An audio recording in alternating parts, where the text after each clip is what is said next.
વિદ્યાર્થીઓ માટે મોટી ખુશખબર પીએમ યશસ્વી સ્કોલરશિપ યોજના હેઠળ દર વર્ષે 1.25 લાખ રૂપિયા સુધીની સ્કોલરશિપ મળી શકે છે. આ છે પીએમ યશસ્વી સ્કોલરશિપ યોજના 2026. આ યોજના હેઠળ ઓબીસી, ઈબીસી અને ડીએનટી વર્ગના પાત્ર વિદ્યાર્થીઓને ગુણવત્તાયુક્ત શિક્ષણ માટે આર્થિક સહાય આપવામાં આવે છે.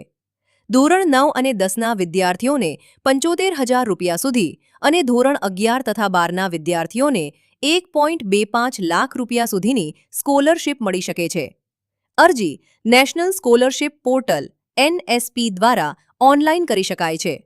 જો તમે હજુ સુધી અરજી કરી નથી તો અરજી કરવા માટેની લિંક નીચે આપવામાં આવી છે અથવા અમારી પ્રોફાઇલની બાયોમાં આપેલી લિંક પર ક્લિક કરીને સરળતાથી અરજી કરી શકો છો. આવી જ સરકારી સ્કોલરશિપ, સરકારી યોજનાઓ અને શિક્ષણ સંબંધિત નવી માહિતી મેળવવા માટે હમણાં જ અમારા પેજને ફોલો કરો અને આ વિડિયો તમારા મિત્રો અને પરિવાર સાથે જરૂર શેર કરો.